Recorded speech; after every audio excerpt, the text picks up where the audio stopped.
பழனிசாமி முதலமைச்சர் உன்னை பார்த்து மண்டையில மூளை இருக்கான்னு கேட்டார். என்ன பிரச்சனைன்னு கேட்டீங்கன்னா, நீ யார் சொல்றதுக்கு? நீங்க எப்படி சொல்லலாம் கட்சியில சேர்த்துக்க மாட்டேன்னு சொல்லி நீங்க இணை ஒருங்கிணைப்பாளர் தான். நான் பல தடவை சொல்லிட்டேன். கோர்ட்ல போய் என்ன பண்ணிருக்கீங்க? இணை ஒருங்கிணைப்பாளர் எழுதி கொடுத்துட்டு வந்துட்டீங்க. அங்க பொதுச் செயலாளர் இல்ல.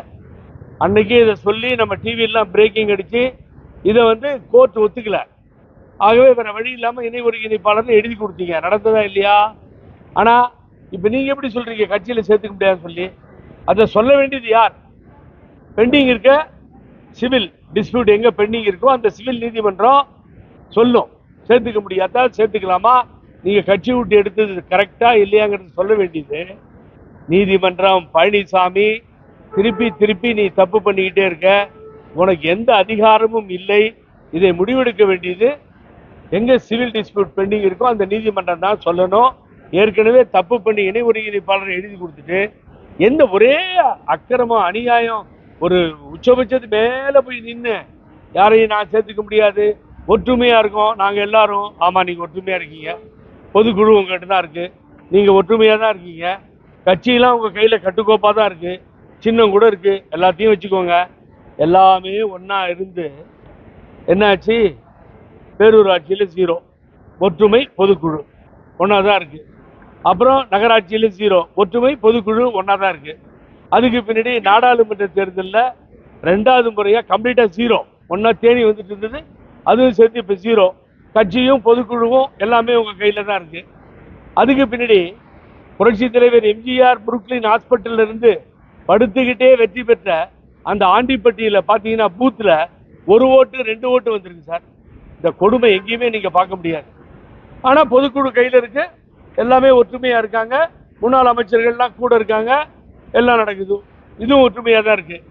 ஆக இப்ப என்னன்னா 1% ஜாஸ்தி வாங்கிட்டேன்றாரு. இந்த காது குத்துற வேலையெல்லாம் வச்சுக்க வேணாம் பழனிசாமி. உனக்கு புரியலன்னா தெரிஞ்சுக்கோ, இல்லை யாராவது கேட்டு தெரிஞ்சுக்கோ. சார், போன நாடாளுமன்றத்தில் நீங்க நல்லா கவனிங்க, 20 இடங்கள்ல நின்னது அனைத்து இந்திய அண்ணா திராவிட முன்னேற்ற கழகம். 20 இடங்கள்ல தான் நின்றுச்சு. அப்போ 19% வாக்குகளை அனைத்து இந்திய அண்ணா திராவிட முன்னேற்ற கழகம் வாங்கியிருக்கு. இப்ப இவர் என்ன சொல்றாரு? 20 சொச்சம் வாங்கிட்டோம் நாங்க, 20.76 ஏதோ சொல்லிட்டு இருக்காரு மேடையில, அதுல வாங்கிட்டோம் அப்படிங்கிறாரு.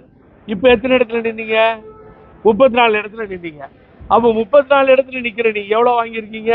20 சொச்சம் 1% ஜாஸ்தினா அப்ப நின்னது எவ்வளோ? 20 இடம். வாங்கினது எவ்வளோ? நீட்டா 19.